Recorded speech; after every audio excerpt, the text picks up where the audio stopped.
Shalom a todos.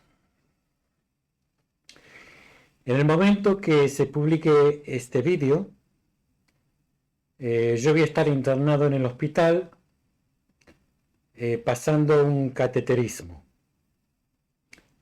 O sea, me van a hacer una limpieza de tuberías. Espero estar con ustedes, si Dios quiere, en 2 o 3 días. Y bueno, dije que iba a dar mi opinión con respecto al Yanuka. Primero, he leído muchísimo, no he leído, he visto por internet, por YouTube, mucho material de judíos, no judíos, no judíos que dicen ser judíos, judíos laicos, judíos religiosos,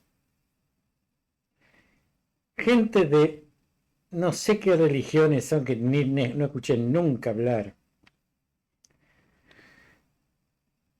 Mucha gente hablando. Y lo que puedo decir es que perdimos totalmente el rumbo. Totalmente. Veamos. La creencia en un Mesías, una persona que redimirá al pueblo de Israel y marcará el comienzo de una era más perfecta, se ha considerado durante mucho tiempo un elemento central en la creencia judía. Yo voy a hablar desde el punto de vista del judaísmo. Desconozco totalmente otras religiones, otras creencias. No tengo ni idea.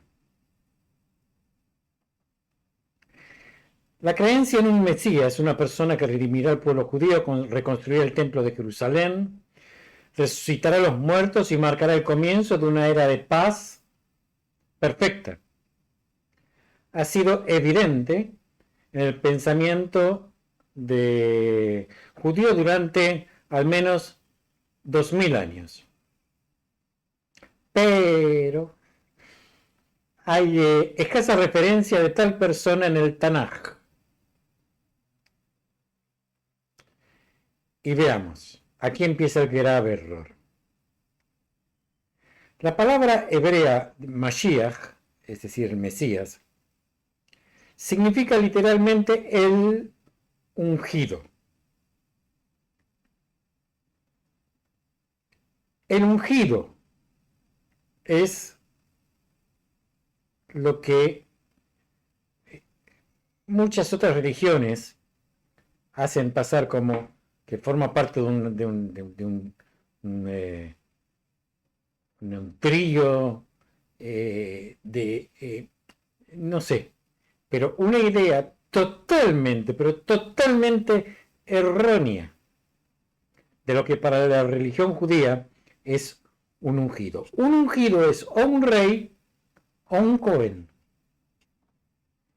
Eso es un ungido.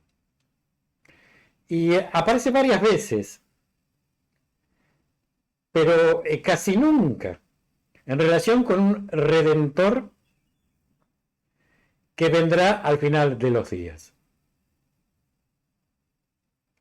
En el Tanaj, la palabra se describe para describir a un rey o un sacerdote con un propósito divino especial. Y fijarse, el profeta Isaías, al que todo el mundo tan problemático, tan muchas nuevas religiones, sectas o lo que como se llame, lo utilizan. Estas profecías de Isaías como interpretación para crear nuevas religiones, nuevas sectas y nuevas creencias. Y esta gente que utiliza Isaías o lo utiliza todo, o no lo utiliza todo. A mí me parece, no sé, no es que, bueno, voy a utilizar esto de Isaías porque me conviene, porque me gusta, y esto no lo voy a utilizar. Isaías 45:1. A esta gente que basa su religión en Isaías.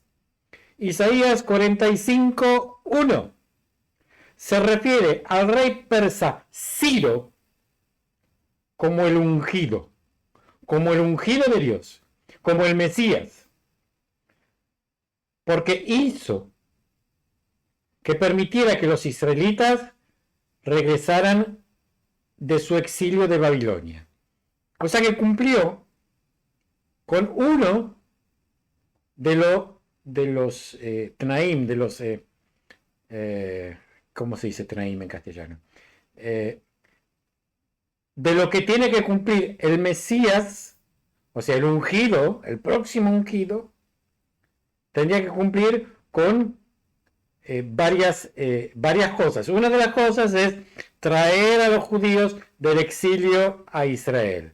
Entonces, Isaías, nuevamente digo, el profeta en la que se basa todas las religiones para dar,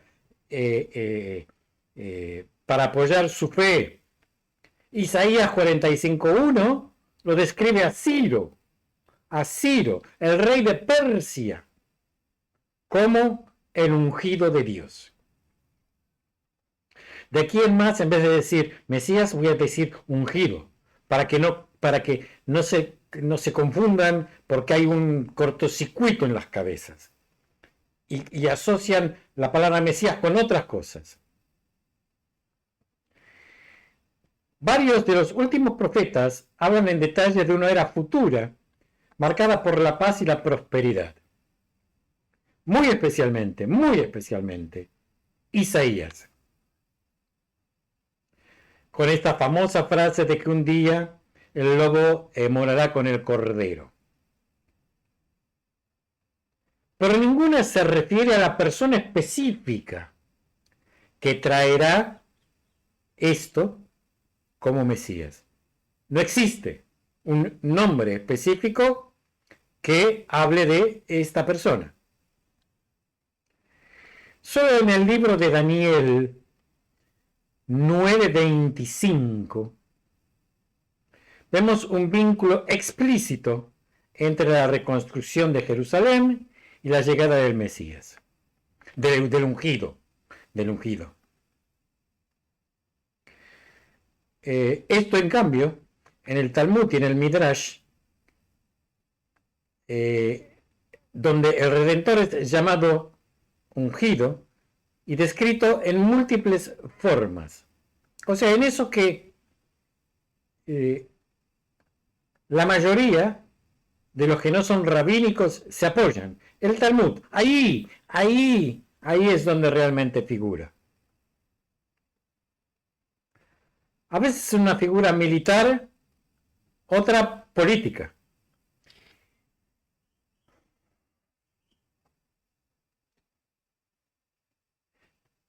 Gog y Magog habla de dos Mesías.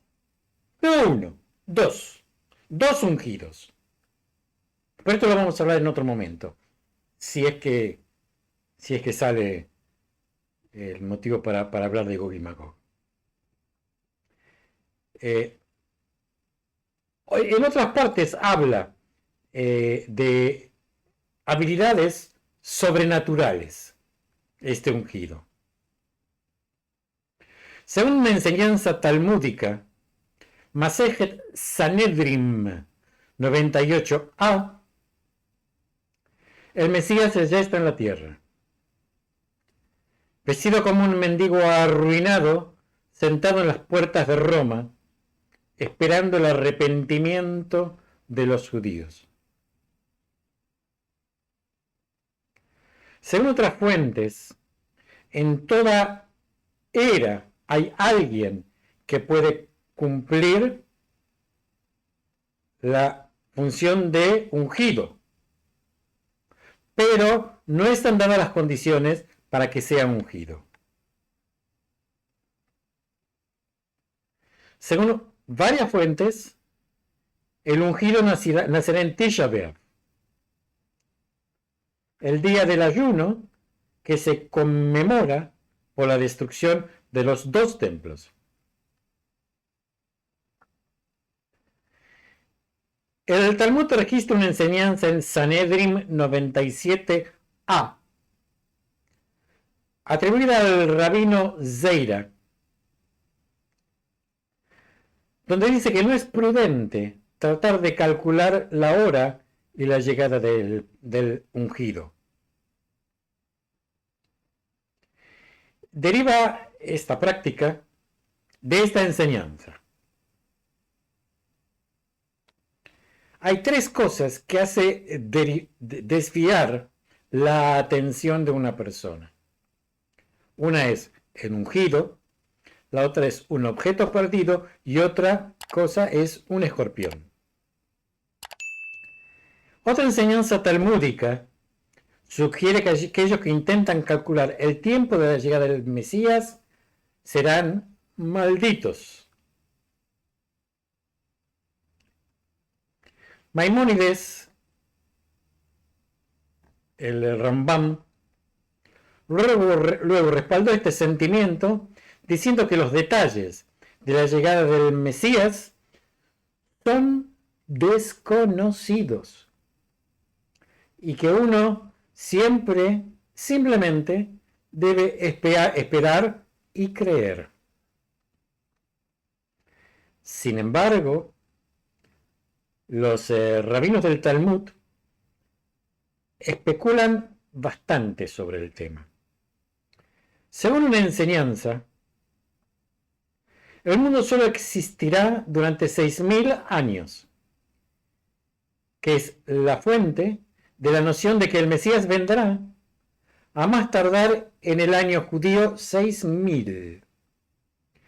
Aproximadamente es el año 2240 del calendario gregoriano.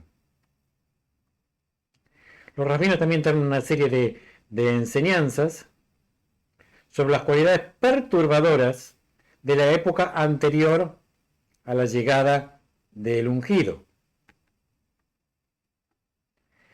describiéndola de diversas formas, como una época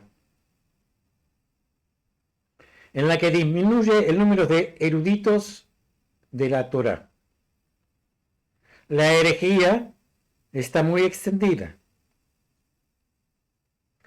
Los judíos desesperarán de la redención y los jóvenes humillarán a sus mayores. Un pronóstico particularmente sombrío proviene de una Mishnah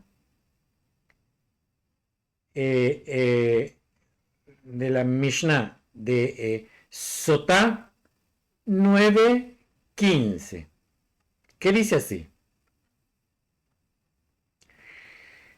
en los tiempos de la venida del ungido aumentará el descaro y se amontonarán los altos costos. Aunque la vid dé su fruto, el vino sin embargo será caro. La monarquía se volverá herejía y no habrá quien reprenda sobre esto. El lugar de reunión de los sabios se convertirá en un lugar de promiscuidad y Galilea será destruida. Gablán, que es un sitio que queda en lo que hoy es Persia, quedará desolado, y los hombres de la frontera irán de ciudad en ciudad en busca de caridad, pero no encontrarán misericordia. Y la sabiduría de los escribas se pudrirá, y la gente que teme el pecado será asqueada, y la verdad estará ausente. Los jóvenes avergonzarán el rostro de los ancianos. Las relaciones familiares normales se arruinarán.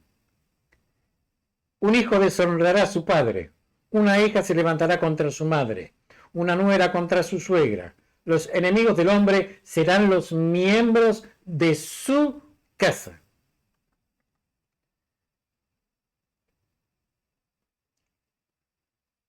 Estas enseñanzas son parte de la tradición de que la era mesiánica será precedida por Evlei Mashiach,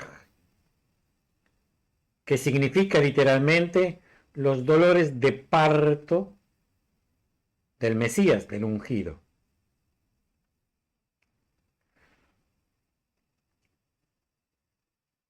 Fijarse, en el Masejet Shabbat 11b, dice, sin embargo, el rabino Yohanan dijo en nombre de Rabbi Shimon ben Yochai, si tan solo el pueblo judío guardara 2 Shabbatot, de acuerdo con la halajá, serían redimidos de inmediato.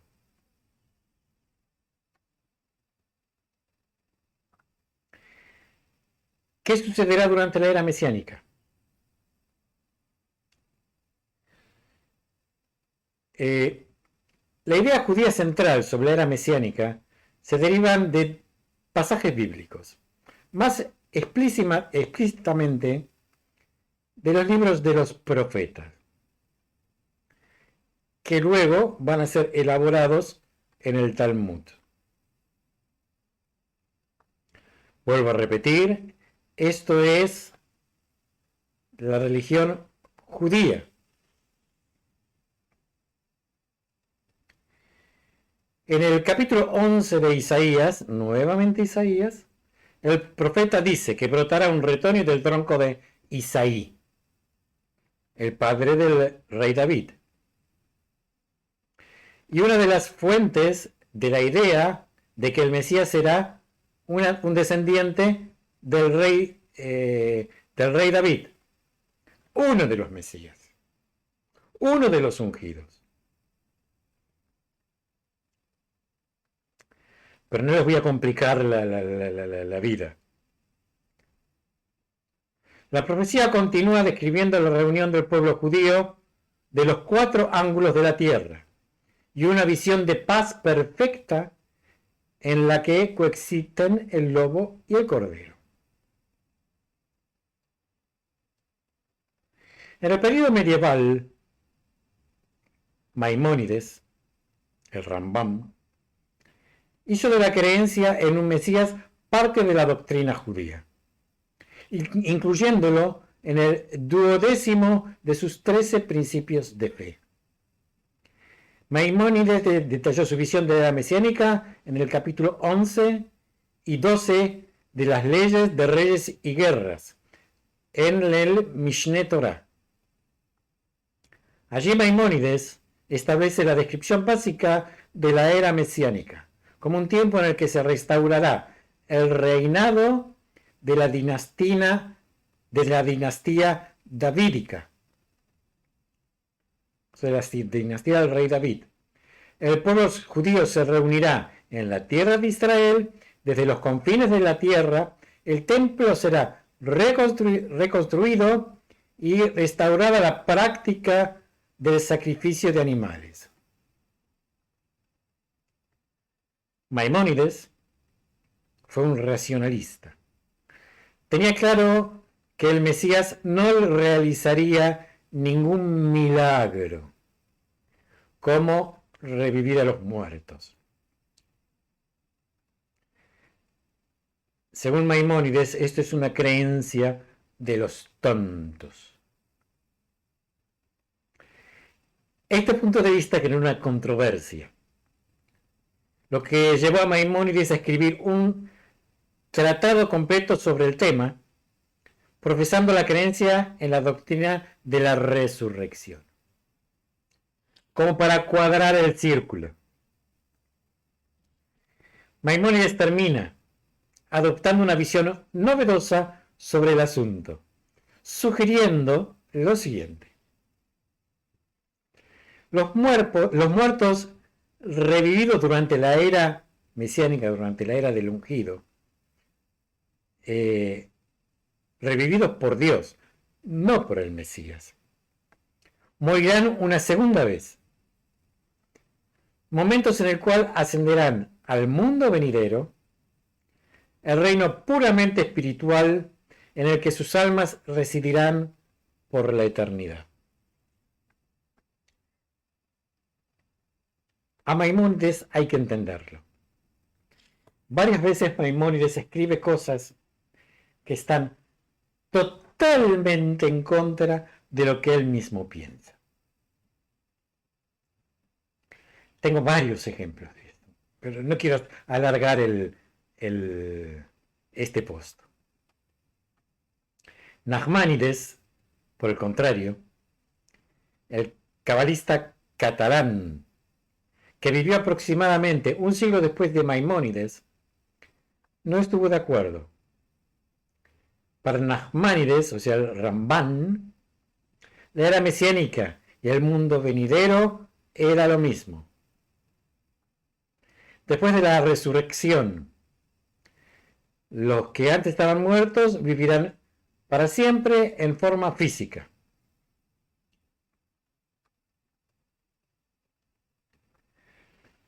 El mesianismo sigue siendo un tema destacado en el judaísmo moderno.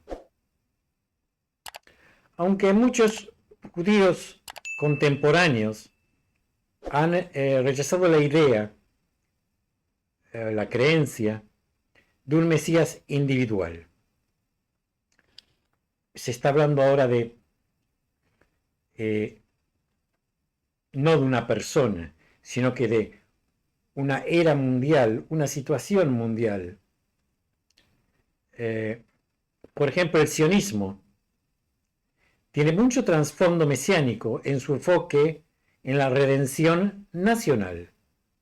Un vínculo que se hace explícito en la oración más conocida por el Estado de Israel, que describe el establecimiento de Israel como marcando el amanecer de nuestra liberación.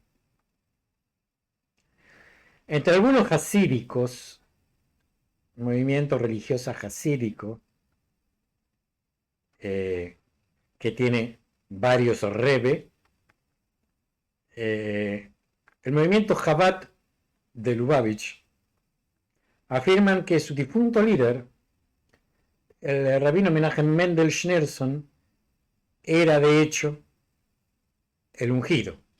Nadie dice que no. Podía ser como puede ser cualquiera.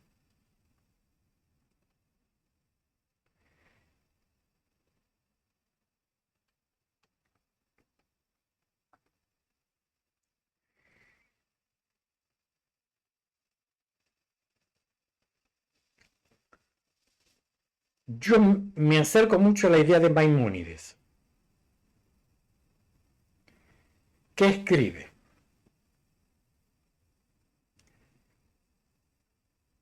las condiciones de lo que sería el ungido sería un rey de la casa de David, descendiente del rey David,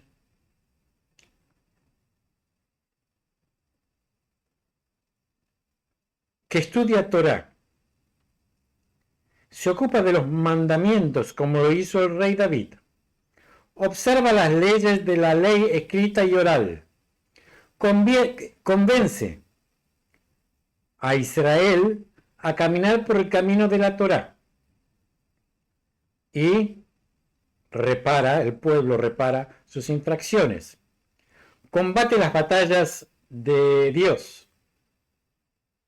Se puede suponer que él es el Mesías. Si tiene éxito en estas cosas, reconstruye el templo en su sitio y reúne a los dispersos de Israel, sin duda es el Mesías. O sea, es el ungido.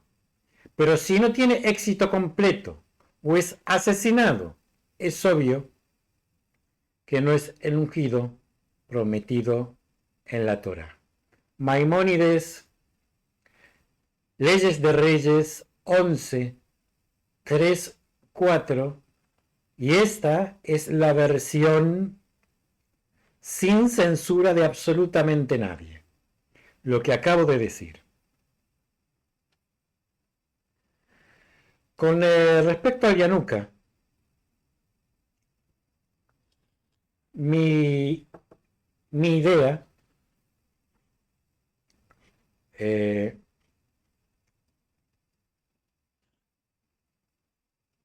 es casi similar, o yo adhiero a los pensamientos de Maimónides. O sea, una idea aristotélica, es decir, un planteamiento realista. Como todos saben, yo pedí ser recibido por el Yanuka a través de su página web, primero telefónicamente, después mandé un email y no me recibió. Los motivos los desconozco. Evidentemente, o no se enteró o no quiere recibirme, o yo no tengo los contactos, salvo como acabo de explicar, para llegar a él, para hacerme una idea más realista de quién es.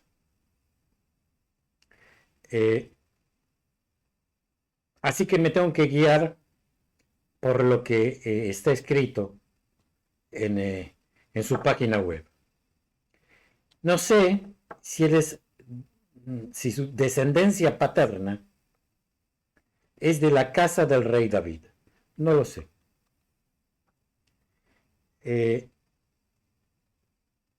Con respecto a su conocimiento, voy a contar una experiencia personal que me pasó la semana pasada. Yo a mediodía escucho una radio, un canal de radio, sobre las 2 de la tarde, un programa de preguntas y respuestas del Tanaj y Shulchan Aruch, donde un conductor pregunta y gente del otro lado responde. Hay posibilidad de 3 preguntas, y por cada pregunta bien contestada uno gana un regalo, y si responde mal, pierde todo. Hay 3 niveles y uno elige del más fácil al más difícil. Un concursante, la semana pasada, o hace 2 semanas, no me acuerdo bien, elige el nivel más difícil.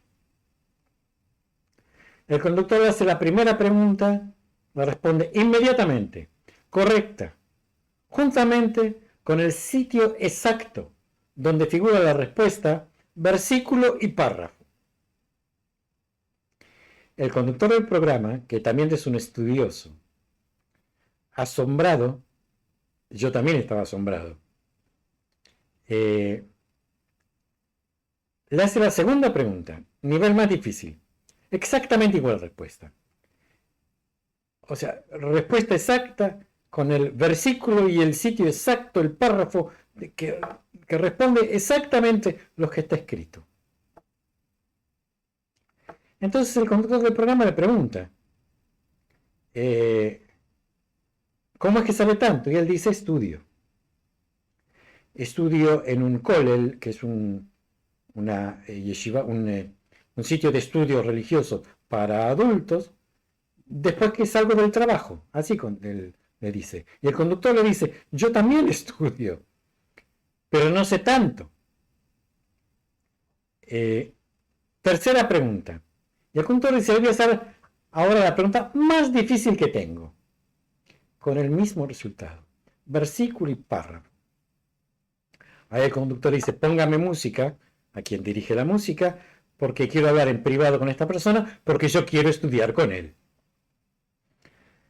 Quise contar esta anécdota, porque hay mucha gente que tiene una capacidad de estudio que otros no tenemos. Son capacidades especiales. Gente que trabaja normalmente y estudia y tiene esa facilidad. Así que si el Yanuka es uno de ellos, no es algo maravilloso. Hay miles así. Que no los conozcamos no significa que no hay. Acabo de darles un ejemplo por la radio. Desconocido total. Una persona anónima totalmente. Con respecto a los milagros, cada cual puede creer en lo que quiera si eso le hace bien y no le hace daño a nadie.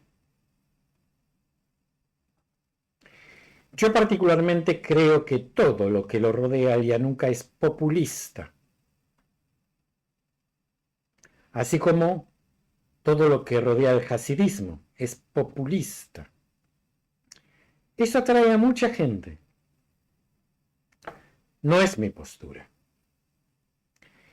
Yo soy de una postura racionalista, no populista.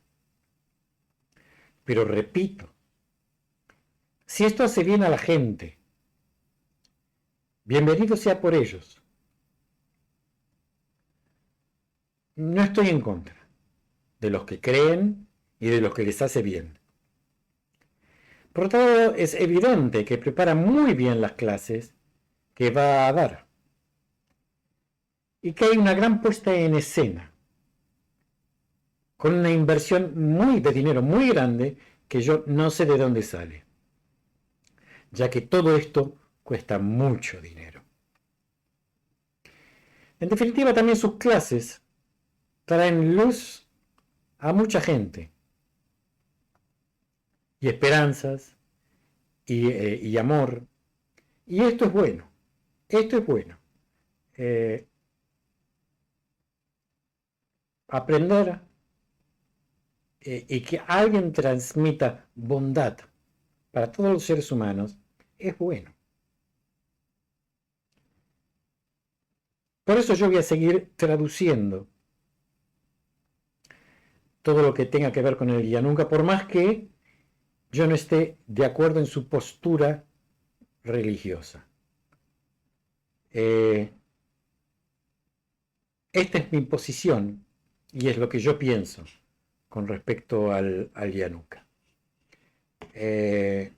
Como dije, voy a seguir publicando y así como voy a seguir publicando todo lo que tenga que ver con el judaísmo rabínico. Gracias, brujes, beatzlujes para todos. Nos seguimos viendo.